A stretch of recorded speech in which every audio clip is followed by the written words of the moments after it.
ꯑꯌꯨꯛ ꯐꯣꯡꯕꯁꯤ ꯐꯣꯡꯁꯤꯡꯗꯒꯤ ꯃꯔꯨꯑꯣꯏꯕ ꯄꯥꯎ ꯈꯔ ꯈꯪꯒꯠꯆꯔꯒ ꯃꯌꯥꯝꯗ ꯁꯦꯌꯔ ꯇꯧꯖꯒꯦ꯫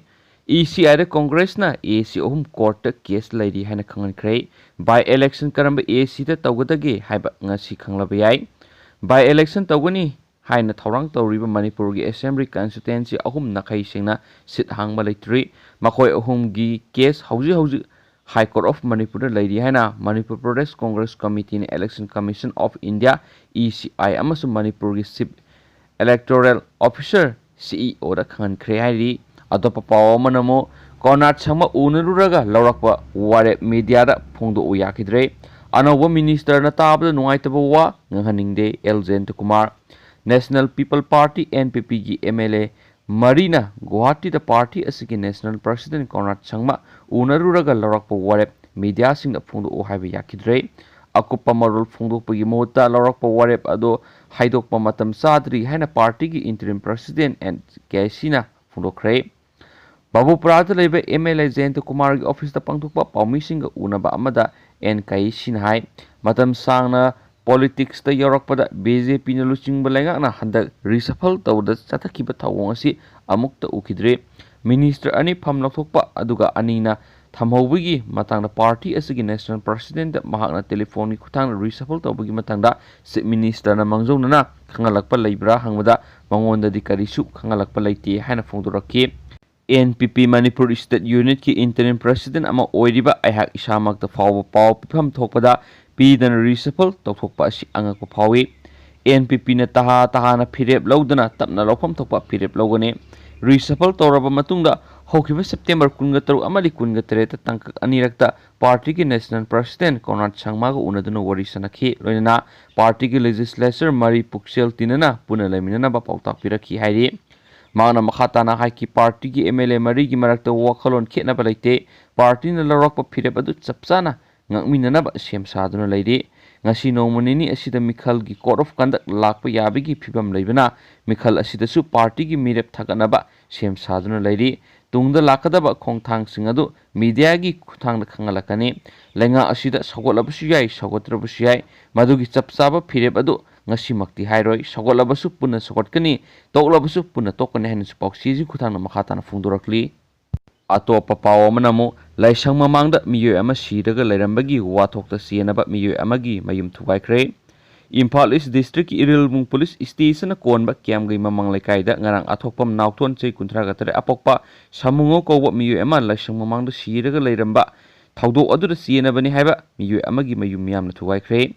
ꯀꯤꯌꯥꯝꯒꯩ ꯃꯃꯥꯡ ꯂꯩꯀꯥꯏꯗ ꯂꯩꯕ ꯀꯣꯏꯖꯝ ꯕꯥꯕꯨꯗꯣꯟ ꯑꯦꯂꯥꯏꯁ ꯄꯥꯡꯒꯟꯕ ꯃꯩꯇꯩ ꯆꯍꯤ 45 ꯑꯄꯣꯛꯄ ꯂꯩꯈꯤꯗ꯭ꯔꯕ ꯅꯤꯂꯃꯅꯤ ꯀꯧꯕ ꯃꯤꯑꯣꯏ ꯑꯁꯤꯒꯤ ꯁꯨꯃꯥꯡꯗ ꯂꯥꯠꯄ ꯂꯥꯏꯁꯪ ꯑꯃꯒꯤ ꯃꯃꯥꯡꯃꯛꯇꯗ ꯑꯊꯣꯛꯄꯝ ꯅꯥꯎꯇꯣꯟ ꯆꯤꯡꯅꯅꯤꯡꯉꯥꯏ ꯑꯣꯏꯕ ꯃꯑꯣꯡꯗ ꯃꯈꯨꯠ ꯃꯈꯣꯡ ꯄꯨꯜꯂꯒ ꯁꯤꯗꯨꯅ ꯂꯩꯔꯝꯕꯅꯤ꯫ ꯊꯧꯗꯣꯛ ꯑꯗꯨꯒ ꯃꯔꯤ ꯂꯩꯅꯅ ꯉꯔꯥꯡ ꯏꯔꯤꯜꯕꯨꯡ ꯄꯨꯂꯤꯁ ꯁ꯭ꯇꯦꯁꯟꯅ ꯕꯥꯕꯨꯗꯣꯟ ꯑꯦꯂꯥꯏꯁ ꯄꯥꯡꯒꯟꯕ ꯌꯥꯎꯅ ꯃꯤꯑꯣꯏ 9 ꯐꯥꯈꯤꯕ ꯂꯩꯈ꯭ꯔꯕꯅꯤ꯫ ꯃꯤꯁꯤ ꯑꯗꯨ ꯌꯥꯅꯤꯡꯗꯦ ꯍꯥꯏꯗꯨꯅ ꯂꯩꯈꯤꯗ꯭ꯔꯕ ꯑꯊꯣꯛꯄꯝ ꯅꯥꯎꯇꯣꯟꯒꯤ ꯏꯃꯨꯡ ꯃꯅꯨꯡ ꯃꯤꯑꯣꯏꯁꯤꯡ ꯑꯃꯗꯤ ꯃꯍꯥꯛꯀꯤ ꯂꯩꯀꯥꯏ ꯎꯆꯦꯛꯀꯣꯟ ꯃꯨꯔꯤꯕ ꯃꯤꯌꯥꯝꯅ ꯏꯔꯥꯡ ꯍꯧꯔꯛꯄꯒ ꯂꯣꯏꯅꯅ ꯉꯁꯤ ꯅꯨꯡꯊꯤꯜ ꯄꯨꯡ 1 ꯇꯥꯕ ꯃꯇꯝꯗ ꯀꯤꯌꯥꯝꯒꯩ ꯃꯃꯥꯡ ꯂꯩꯀꯥꯏꯗ ꯂꯥꯛꯂꯒ ꯀꯣꯏꯖꯝ ꯕꯥꯕꯨꯗꯣꯟ ꯑꯦꯂꯥꯏꯁ ꯄꯥꯡꯒꯟꯕꯒꯤ ꯌꯨꯝ ꯊꯨꯒꯥꯏꯗꯨꯅ ꯑꯃꯥꯡ ꯑꯇꯥ ꯊꯣꯛꯍꯟꯈ꯭ꯔꯦ ꯍꯥꯏꯔꯤ꯫ ꯑꯃꯔꯣꯝꯗ ꯅꯥꯎꯇꯣꯟꯒꯤ ꯃꯤꯁꯤ ꯑꯗꯨꯕꯨ ꯌꯥꯅꯤꯡꯗꯕ ꯐꯣꯡꯗꯣꯛꯇꯨꯅ ꯉꯁꯤ ꯑꯌꯨꯛꯇꯒꯤ ꯍꯧꯅ ꯎꯆꯦꯛꯀꯣꯟ ꯌꯨꯠ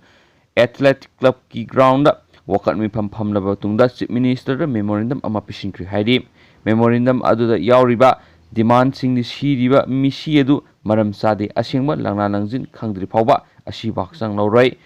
ꯅꯨꯃꯤꯠ 5ꯅꯤ ꯐꯥꯎꯕꯒꯤ ꯃꯅꯨꯡꯗ ꯂꯩꯉꯥꯛꯅ ꯑꯁꯦꯡꯕ ꯂꯪꯂꯥ ꯂꯪꯖꯤꯟ ꯄꯨꯊꯣꯛꯄꯤꯗꯕ ꯇꯥꯔꯕꯗꯤ ꯃꯈꯥ ꯇꯥꯕ ꯑꯀꯟꯕ ꯈꯣꯡꯖꯪ ꯀꯌꯥ ꯃꯤꯌꯥꯝꯒ ꯂꯣꯏꯅꯅ ꯆꯪꯁꯤꯜꯂꯒꯅꯤ ꯍꯥꯏꯅꯁꯨ ꯄꯥꯎꯆꯦ ꯑꯁꯤꯅ ꯃꯈꯥ ꯇꯥꯔꯤ꯫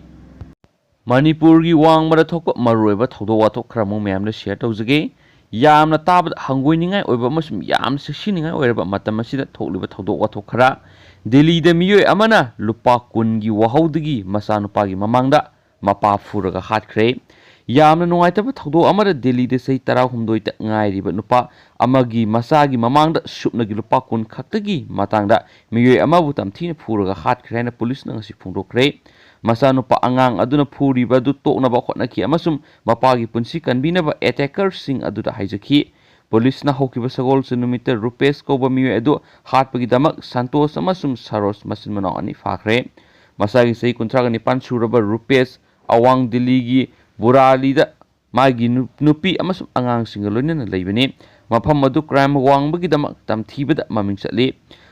police ki matung ina rupesna samkaknabagidama thangnaba lekaida leiba salon amada satkiba amasu mangonda lupa yankai pinaba hairakibadagi thaudo adu thokibane hari mahakna salon adugi mapu santos ta award pa kona pirage haiduna lupa kuntra piki madudagi makhoi marai yanaduna khanaraki amasum santos amasum saros masimana ani sangduna makhoigi salon adugi manungda plastic pipe amana rupes putam thina phuba horaki anak pada yengba miyoi amana makhoigi mobile phone film namhokiba oiramgadaba phuba adugi clip ama miyamna khangnarakre clip aduna rupees ki masana pa angang aduna magi mapabu phuba adudagi khamdonaba karamna hotnakhibage haibadu ulli aduga khanariba adu miyoi kyana yengduna leiba amasum awaba taraba miyoi aduda tengbangnaba karimata tawdaba adusu ulli hospital rupees bu thuna pukiba matamda doctor sina mak sire haina phungdoraki haina police na haikhan spokesman makhatari makhatarak poina atopa mapalam thokpa marueba yamna taba nungaitaba paw khara namo Delhi police ki ASI amana girlfriend nongmaina kapkhre maku boxu kaptno hatkhre Delhi police sub inspector Sandeep Dahiyana ngarang numidanga thingbada khatnaba amadagi mahaki girlfriend adubu nongmaina kaplamlaba matungda cien khraba Haryana gi Rohtak ta leiba mahaki makubok loina binupigi mapa adubusu ngasi nongmaina kaptuno hatkhre hana police na phongdokre miyoi ani nongmaina kapada magna sijinakiba magi service revolver aduga loinana police officer adusu cien khre mahak phana bhonari hana police na haiki police ki matungina police sub inspector Dahiyana mahaki nupibu hatnabagi aningbago loinana nupidugi mapamda satki adubu madugi mahutta mahakna nupidugi mapa Ranbir Singhabu nongmaina kapki amasum sikhi masagi sahi kuntraga taruk shurabi policeman gi nupi aduga policeman aduga sahi kayamarum mari phatna rakhidre amasum makhoi ani tongan tongan leirakhi haina likhul singna haiki haukiba sahi amarom police officer Dahiyana atopa nupi amaga mari leinarakhi khanaba amadagi nupi adubu mahakna nongmaina kapki amasum awang Delhi gi Alipur area da GT Kanan Road ki lambi mataida ngarang nomaijing numit khontoklaga thamki police ki matungina mahaki car manungda makhoi ani khatnarakpadagi Dahiyana nupi adubu nongmaina kapkhibani hairi nupi aduna GT Kanan Road ta Sai Mandir da lambi lananaba hotnaringaida thengnaduna sub inspector Joybirna mahakpu rescue tokhi anapu hospital amada nupi adubu purakibaga nupi aduna mahakpu Lahori Gate Police Station posting taba sub inspector Dahiyana nongmaina kapkhibani haina deputy commissioner of police Gaurav Sharma na haiki nupi adugi phibam khudongthiningai oide haina DCP aduna hairaduna Indian Penal Code ki mari lenaba section singi makhada senariba police SI adugi mathakta case ama lakhole haina su makhata na phongdorakhi paw silusilakpu oina mayamna pukning noksing oigadaba adugulomba content ani kitang mayamda share tawjage ahanbada WhatsApp group amada thabak pigini haina moithem tawraga nupi misa amagi ikai khumnaba manghan bikhre akhoi da su thoi haningai leite map section view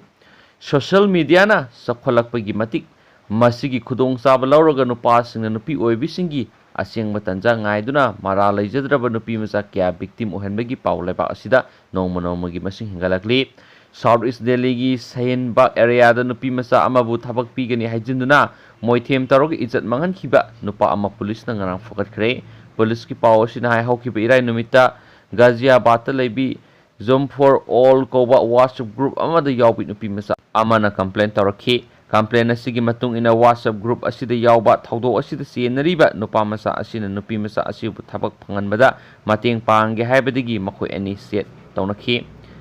haukiba yumjga sanumita nupa asina nupi masa asida thabak laire haijinduna Delhi gi Sahinbag ta laknaba khanki ahanbada nupi masa asina yakhide adubu kona mahakpu Santri Park Metro Station da lawba lakpinaba haiki hairi nupa asina nupi masa asibu mahaki motorcycle da mayumna puraklaba matung sanaba potlamda pangthanaba hitak hapsinduna izat manghankhibani hairi police na nupa asigi likhun khangnaba hotnabada mahaki mobile number da call tawduna khangnaba hotnaki adubu switch off leiramki adubu kona mara leiraba miyo asi phagatpa ngamki haina deputy commissioner of police RP Minana phondokhi Faraba nupa asina phongdokibada mahak private company amada yawrambadagi lockdown amaram oiraga thabak adu mangkhibadagi WhatsApp group asida yawkibaga loinana mahakna tawruba maral singyajaki haina police na phongdokhi ꯂꯣꯏꯁꯤꯜꯂꯛꯄ ꯑꯣꯏꯅ ꯌꯥꯝꯅ ꯃꯔꯨꯑꯣꯏꯔꯤꯕ ꯄꯥꯎ ꯑꯃꯅ ꯑꯃꯨꯛ ꯂꯩꯕꯥꯛ ꯑꯁꯤꯗ October ꯑꯃꯗ ꯍꯧꯒꯗꯧꯔꯤꯕ unlock 5 cinema hall, ꯁꯝ ꯀꯛꯐꯝ, shopping ꯃꯣꯜ, restaurant ꯍꯥꯡꯂꯕ ꯌꯥꯏ꯫ ꯀꯣꯚꯤꯗ-19 ꯚꯥꯏꯔꯁꯅ ꯃꯔꯝ ꯑꯣꯏꯗꯨꯅ ꯏꯟꯗꯤꯌꯥꯗ ꯊꯦꯡꯊꯥꯡ ꯀꯌꯥꯔꯛ ꯂꯣꯛꯗꯥꯎꯟ ꯆꯠꯊꯔꯛꯂꯕ ꯃꯇꯨꯡ ꯂꯥꯏꯆꯠ ꯑꯁꯤ ꯀꯥ ꯍꯦꯟꯅ ꯂꯩꯕ ꯃꯐꯝꯗ ꯂꯣꯛꯗꯥꯎꯟ ꯂꯩꯍꯜꯂꯕꯁꯨ ꯂꯩꯕꯥꯛ ꯑꯁꯤꯒꯤ ꯑꯇꯣꯞꯄ ꯀꯥ ꯍꯦꯟꯅ ꯁꯣꯛꯇꯕ ꯃꯐꯝꯁꯤꯡꯗ ꯑꯟꯂꯣꯛ ꯆꯠꯅꯗꯨꯅ ꯂꯥꯛꯄꯒꯤ ꯃꯅꯨꯡ ꯆꯟꯅ ꯆꯠꯂꯤꯕ ꯊꯥ ꯑꯁꯤꯒꯤ ꯆꯩꯆꯠ 30ꯗ ꯑꯟꯂꯣꯛ 4 ꯂꯣꯏꯗꯨꯅ ꯑꯣꯛꯇꯣꯕꯔ ꯆꯩꯆꯠ ꯑꯃꯗꯒꯤ ꯑꯟꯂꯣꯛ 5 ꯍꯧꯔꯒꯅꯤ꯫ ꯑꯣꯛꯇꯣꯕꯔ ꯆꯩꯆꯠ ꯑꯃꯗꯒꯤ ꯍꯧꯒꯗꯧꯔꯤꯕ ꯑꯟꯂꯣꯛ 5 ꯑꯁꯤꯗꯒꯤ ꯇꯣꯉꯥꯟꯕ ꯂꯝ ꯀꯌꯥꯗ ꯏꯟꯗꯤꯌꯥ ꯒꯚꯔꯟꯃꯦꯟꯠꯅ ꯀꯣꯝꯊꯣꯛꯄ ꯌꯥꯕꯒꯤ ꯐꯤꯚꯝꯗ ꯂꯩꯔꯦ ꯍꯥꯏꯅ ꯑꯦꯖꯦꯟꯁꯤꯒꯤ ꯄꯥꯎ ꯑꯃꯅ ꯍꯥꯏꯔꯤ꯫ ꯑꯟꯂꯣꯛ 5ꯇ ꯁꯤꯅꯦꯃꯥ ꯍꯣꯜ, ꯁꯝ ꯀꯛꯐꯝ, ꯁꯣꯄꯤꯡ ꯃꯣꯜ, ꯔꯦꯁꯇꯨꯔꯦꯟꯠ, ꯖꯤꯝ ꯌꯥꯎꯅ ꯁꯦꯜ ꯊꯨꯝꯒ ꯃꯔꯤ ꯂꯩꯅꯕ ꯊꯕꯛ ꯊꯧꯔꯝꯁꯤꯡ ꯆꯥꯎꯅ ꯀꯣꯝꯊꯣꯔꯛꯄ ꯌꯥꯏ꯫ ꯁꯤꯅꯦꯃꯥ ꯍꯣꯜꯒꯤ ꯑꯣꯏꯅ ꯃꯤꯅꯤꯁꯇꯔ ꯑꯣꯐ ꯍꯣꯝ ꯑꯦꯐꯤꯌꯔꯁꯅ ꯇꯣꯉꯥꯟꯕ ꯀꯥꯡꯂꯣꯟ ꯑꯃ ꯁꯦꯝꯂꯛꯇꯨꯅ ꯍꯥꯡꯗꯣꯛꯅꯕ ꯍꯣꯠꯅꯔꯛꯄ ꯌꯥꯏ ꯍꯥꯏꯔꯤ꯫ ꯑꯦꯀꯥꯗꯃꯤꯛꯀꯤ ꯑꯣꯏꯅꯁꯨ ꯂꯋꯔ ꯀ꯭ꯂꯥꯁꯁꯤꯡ ꯑꯗꯨꯃꯛ ꯊꯣꯡ ꯂꯣꯜꯂꯒ ꯀ꯭ꯂꯥꯁ 9ꯒꯤ ꯃꯊꯛꯇ ꯂꯩꯕ ꯃꯍꯩꯔꯣꯏꯁꯤꯡꯒꯤ ꯑꯣꯏꯅ ꯁ꯭ꯀꯨꯜ ꯑꯗꯨꯃꯛ ꯍꯥꯡꯍꯟꯒꯗꯧꯔꯤ꯫ ꯇꯨꯔꯤꯖꯝ ꯁꯦꯛꯇꯔꯗꯁꯨ ꯂꯩꯕꯥꯛ ꯑꯁꯤꯒꯤ ꯇꯨꯔꯤꯖꯝ ꯁ꯭ꯄꯣꯠ ꯈꯔ ꯑꯈꯟꯅꯕ ꯀꯥꯡꯂꯣꯟꯒ ꯂꯣꯏꯅꯅ ꯍꯥꯡꯍꯟꯒꯗꯧꯔꯤ ꯍꯥꯏꯅ ꯄꯥꯎꯆꯦ ꯑꯁꯤꯅ ꯃꯈꯥ ꯇꯥꯅ ꯐꯣꯡꯗꯣꯔꯛꯂꯤ꯫ Thank you.